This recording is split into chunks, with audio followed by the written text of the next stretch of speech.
Everyone, today's topic is rationalizing the denominator. This is one of the important topics. बहुत important topic है, इससे question आते हैं. Questions come from this topic in every school from this chapter, that is chapter 1 number system. Chapter 1 number system से बहुत ही important topic है, इससे काफ़ी question आते हैं. So first we will understand what is rationalizing. ठीक, सबसे पहले हम समझते हैं कि रैशनलाइजिंग का मतलब क्या है. जब भी हमको एक क्वेश्चन दे देगा, फॉर एग्जांपल 1/√7, 1/√7 में जैसे कि आप देख सकते हैं, you can see root is in the denominator side. Denominator side नीचे वाले साइड में रूट है, उसको हमको हटाना है. डिनोमिनेटर में कभी भी रूट नहीं होना चाहिए. There should be no root in the denominator side. Okay, there should be no root in the denominator side. So removing the root, removing the square root is the process known as rationalizing. Rationalizing का simple मतलब है denominator से root को हटाना. ठीक है बेटा, denominator से root को हटाना. जो यहाँ पे denominator में root देखा है, we have to remove that root. Simple, and that process is known as rationalizing. Okay. So now we will see how to remove the root. अब यहाँ पे स्क्वायर रूट को रिमूव करने के लिए सेम नंबर का स्क्वायर रूट मल्टीप्लाई कर दो. If we multiply same number square root, that is √7 in the numerator side as well as in the denominator side, we will get 1 into √7 is √7.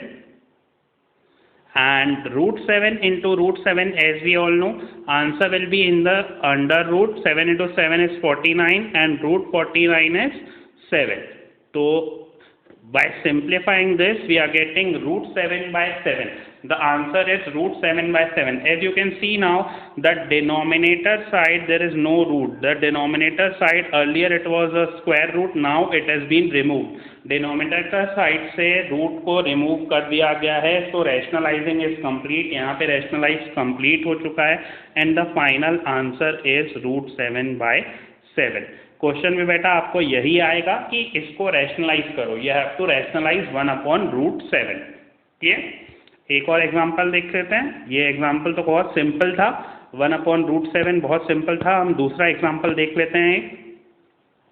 तो दूसरा example है 1/√5 plus √2. ठीक, single digit वाला बहुत easy है. Same number से ये आपको मल्टीप्लाई. अब देखते हैं 2 डिजिट नंबर. 2 डिजिट नंबर के लिए हमको क्या करना पड़ेगा, हमको साइन चेंज करना पड़ेगा. इन दोनों डिजिट के बीच the sign is positive. Clear, the sign is of addition.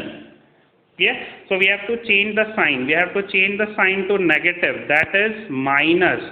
Minus sign change कर देना है और जितना हम नीचे मल्टीप्लाई कर रहे हैं उतना ही ऊपर मल्टीप्लाई करना है. ऊपर 1 नहीं लिखना है कभी भी.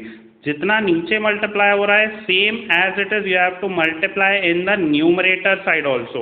The same which you are multiplying in the denominator side you have to multiply in the numerator side also. Clear.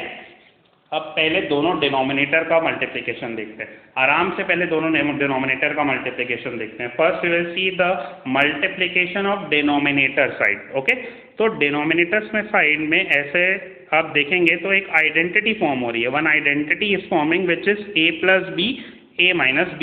a हो जाएगा हमारा √5, a will be √5 and b will be √2, b हो जाएगा √2. अब इस आइडेंटिटी की जैसे कि हमको पता है a + b, a - b क्या होता है, a + b, a - b होता है a² - b². क्लियर. यहाँ पे a क्या था बेटा, a क्या था √5, b क्या था √2. अब अगर a का स्क्वायर करते हैं तो रूट हट जाएगा. √5 का स्क्वायर हो जाएगा ओनली 5 और √2 का स्क्वायर हो जाएगा ओनली 2. ठीक, √2 का स्क्वायर हो जाएगा only 2. So we will left with 3. Denominator में बेटा हमारे पास बच रहा है 3 और न्यूमरेटर साइड मल्टीप्लाई करना बहुत इजी है. Anything multiplied with 1 will remain same only. वो रिमेन सेम ही रहेगा, √5 - √2. So the final answer after rationalising is √5 - √2/3. जैसे कि मैंने बताया था कि रैशनलाइजिंग का मतलब क्या होता है कि डिनोमिनेटर से रूट हट जाना चाहिए. डिनोमिनेटर से रूट हट गया, यहाँ पे रूट था, यहाँ पे डिनोमिनेटर में रूट नहीं है। क्लियर? चलो बेटा अब एक और एग्जांपल देख लेते हैं, एक और एग्जांपल देख लेते हैं अपन। ठीक, एक और एग्जांपल देख लेते हैं। क्वेश्चन कैसा आएगा बेटा? You have to rationalise, suppose I am taking another example, you have to rationalize root 7 plus root 3 upon root 7 minus root 3। Clear? ये बेटा सबसे बड़े लेवल का क्वेश्चन हो गया रैशनलाइजिंग वाले टॉपिक में। हमने इससे पहले जो 2 क्वेश्चन देखे वो थोड़े से सिंपल थे, ये थोड़ा सा ट्रिकी क्वेश्चन है, तो ये ज़्यादा मार्क्स के लिए आ सकता है, जैसे 4 मार्क्स, 5 मार्क्स। इसके पहले वाले 2 मार्क्स, 3 मार्क्स, पर ये भी मैं बता दूंगा तो उसके बाद बहुत सिंपल हो जाएगा।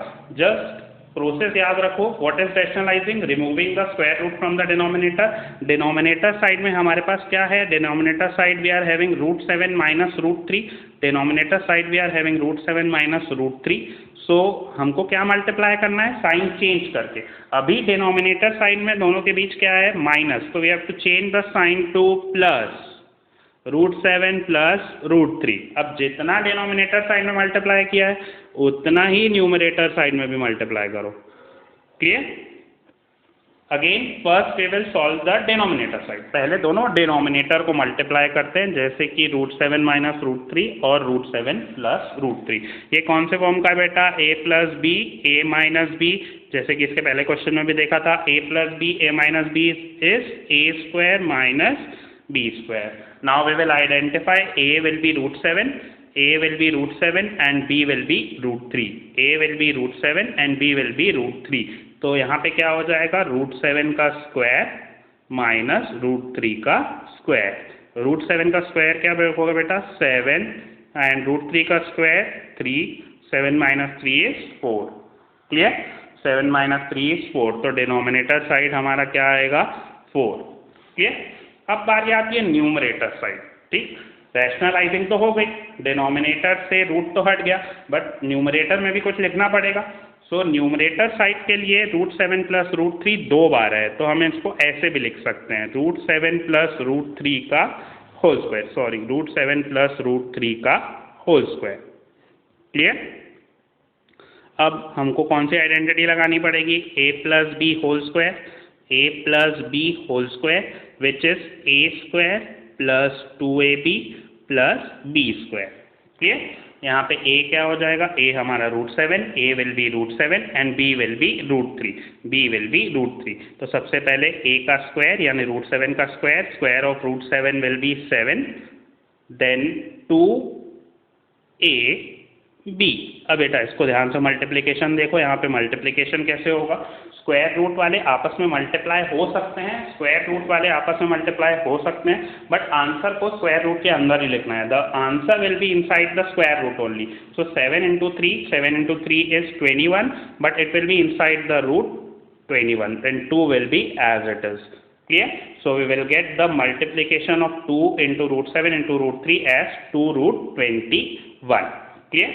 एक और टर्म बचा बेटा, एक और टर्म बचा है, that is b square. B यहाँ पे क्या है? रूट 3। बी क्या है? रूट 3। रूट 3 का स्क्वायर क्या हो जाएगा? रूट 3 का स्क्वायर क्या हो जाएगा? रूट 3 का स्क्वायर होगा 3। ठीक, अब ये रूट 21 वाला इनसे ऐड नहीं हो सकता, बाकियों के पास रूट 21 नहीं है तो वो 3 से ऐड नहीं हो सकता, क्योंकि 3 के साथ रूट 21 नहीं लगा हुआ है। Clear? So 2 root 21 will remain as it is, 2 root 21 will remain as it is, and we will add 7 plus 3. 7 plus 3 we will get 10. 7 और 3 ऐड करके 10। तो ये हमारा न्यूमरेटर आ गया, तो हम न्यूमरेटर में लिख लेते हैं 2 root 10 plus 2 root 21। This is our final answer after rationalising. बेटा जब भी क्वेश्चन लिख रहे हो, अगर 4 मार्क में आया तो आपको आइडेंटिटीज मेंशन करना ज़रूरी है। जो जो आइडेंटिटी हम यूज़ कर रहे हैं एक प्रॉपर वे में लिखो। यहाँ पे रैशनलाइजिंग कंप्लीट हो गया। रैशनलाइजिंग मतलब स्क्वायर रूट रिमूव करना। डिनोमिनेटर साइड में आप देख सकते हैं डिनोमिनेटर साइड में 4 बचा है। क्लियर? न्यूमरेटर भी सॉल्व करना है, उसको नहीं भूलना है, न्यूमरेटर भी सॉल्व करना है। क्लियर? आफ्टर दिस, इसके बाद आपको पूरे रैशनलाइजिंग के क्वेश्चन आराम से बन जाएंगे। You will able to solve easily. Clear? जिनको समझ में नहीं आया you can comment your doubts, और आप इंस्टाग्राम पेज में भी हमको डीएम कर सकते हो पर्सनली डाउट, हम आपको पूरा सॉल्व करके बताएंगे। Okay, thank you, keep like share and subscribe. और वीडियोस आएंगे, पूरा चैप्टर के हर टॉपिक का वीडियो आएगा, तो सब्सक्राइब करते चलो, जिससे आपका chapter 1 number system from class 9 maths will be easily solved. Okay, thank you.